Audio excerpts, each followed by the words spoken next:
In the desolate, sun-scorched landscape near Qumran, a discovery of unparalleled significance was about to unfold. It was March of 1952 when an archaeological team, led by Henri de Contenson, explored a cave designated as Cave 3. This cave, perched precariously on a cliff, had already yielded several fragments of ancient texts. But something far more unusual lay hidden within its dusty recesses, away from the other scroll jars.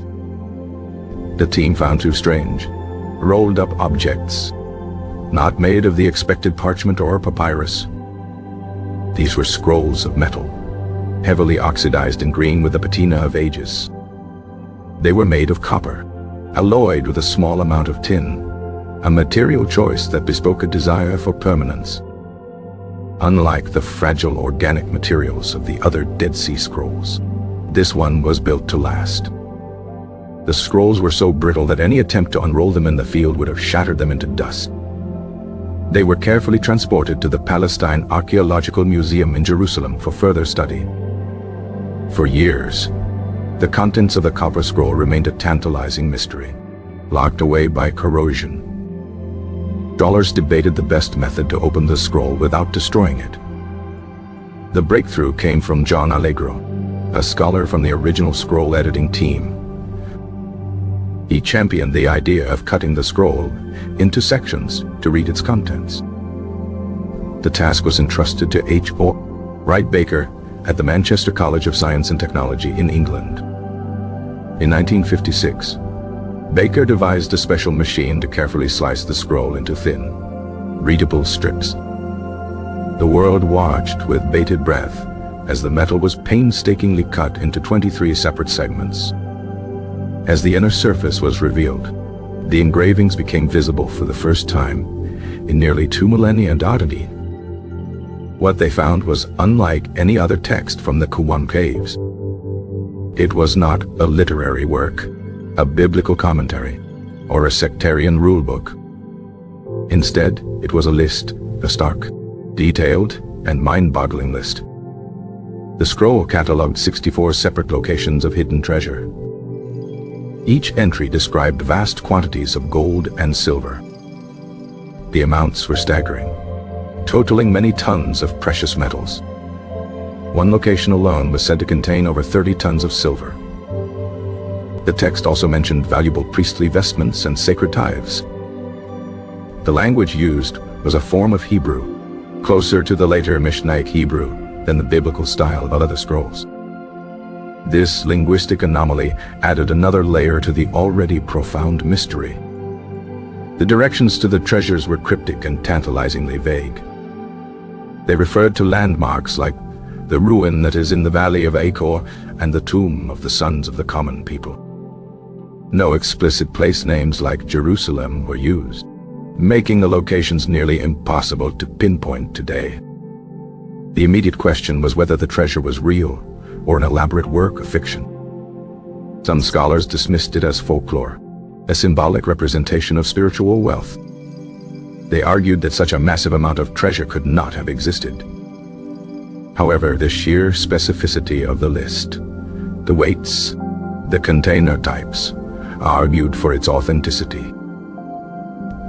Why create such a detailed inventory on expensive, hard-to-engrave copper for a mere fantasy? Prevailing theory is that the treasure was real and belonged to the Second Temple in Jerusalem. It was likely hidden for safekeeping before the Roman siege in 70 CE. This would have been a desperate act to preserve the sacred wealth of the Jewish nation from the approaching legions. The scroll would have been the master inventory for those who hoped to one day recover the treasure. However, historians like Josephus recorded that the temple's main treasury was captured by the Romans. This contradiction has led to alternative theories about the treasure's origin. Perhaps it was not the main temple treasury, but a collection of tithes and offerings from across Judea. Another theory suggests the treasure belonged to the Qumran community itself, though its size makes this unlikely. A more radical idea posits that it was the legendary treasure from the first temple, hidden centuries earlier. This would mean the list was preserved for generations before being inscribed on the copper. John Allegro, the scroll's initial champion, became obsessed with finding the treasure. In 1962, he led a controversial expedition to several sites he believed were mentioned in the scroll. His search was widely publicized but ultimately proved fruitless, finding nothing of significance. The failure damaged his academic reputation and cast further doubt on the treasure's existence. Since then, numerous other searches, both official and clandestine, have been undertaken. The shifting landscape, erosion, and human activity over 2 millennia have likely obscured the ancient landmarks. It is possible that some of the treasure was found by chance long ago, its finders unaware of its origin. It is also conceivable that the Romans, or others in antiquity, found the key and recovered the caches. The final entry on the scroll is the most enigmatic of all. It speaks of a duplicate of the scroll, with more detailed explanations and locations. This second scroll, a key to the first, has never been found. This has led some to believe the entire artifact is a deliberate misdirection, a red herring. Perhaps it was designed to send Roman search parties on a wild goose chase through the desert. This would have been a clever act of psychological warfare against the occupiers. Today, the original copper scroll is housed in the Jordan Museum in Amman. It remains a source of endless fascination for historians, archaeologists, and treasure hunters. The scroll is a unique artifact, a direct link to a desperate moment in history. It represents the hopes of a people facing annihilation. The treasure it describes, if real, would be the single greatest archaeological find in history. Its value would be incalculable, both monetarily and historically. But the true treasure may be the scroll itself.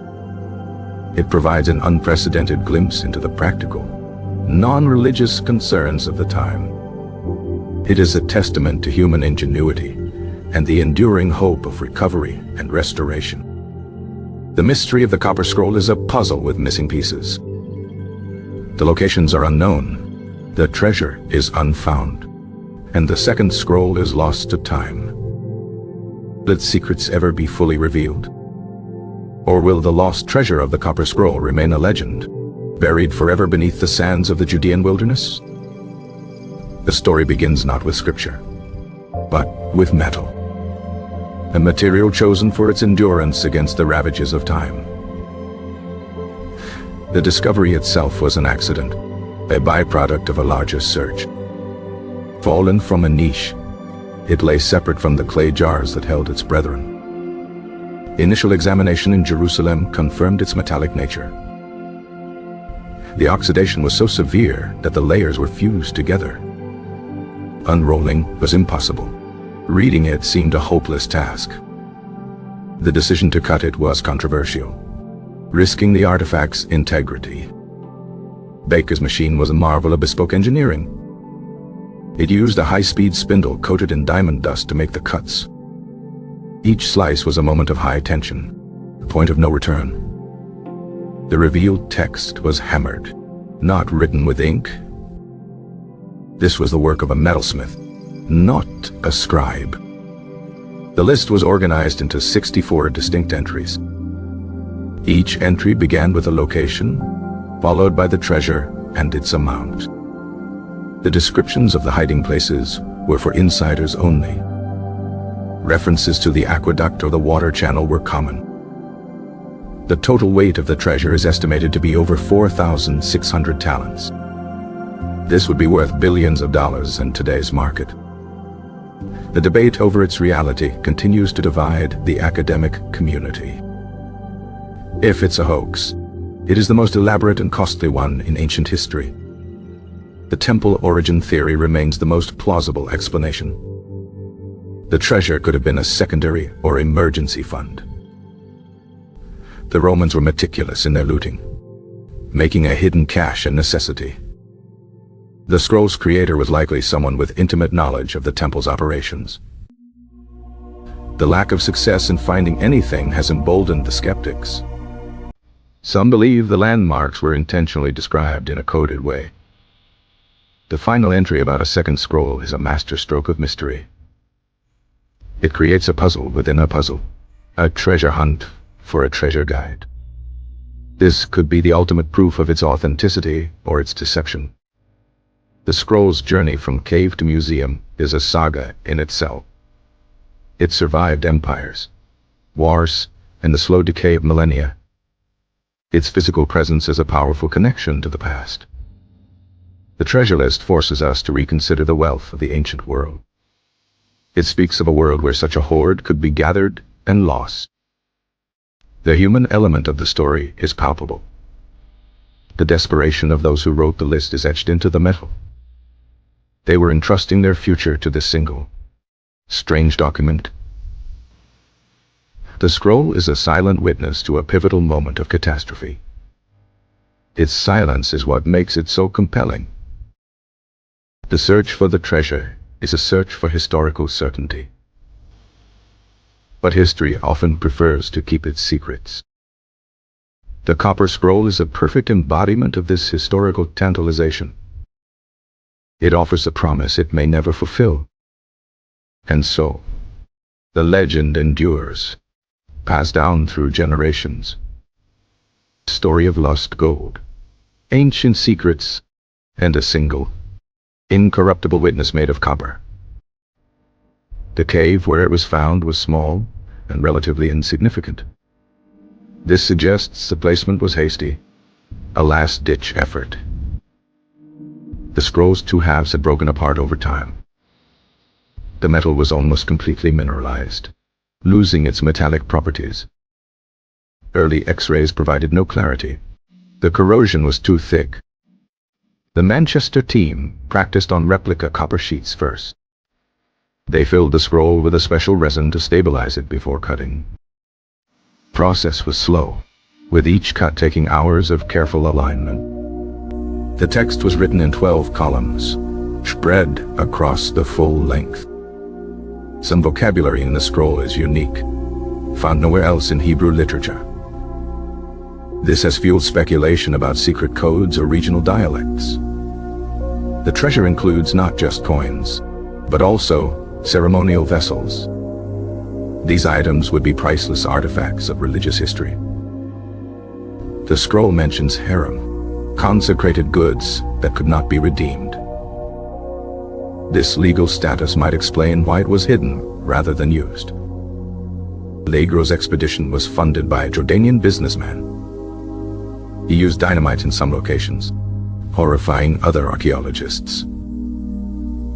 The lack of any corroborating evidence remains the biggest challenge. No other text from the Dead Sea Scrolls mentions this massive treasure.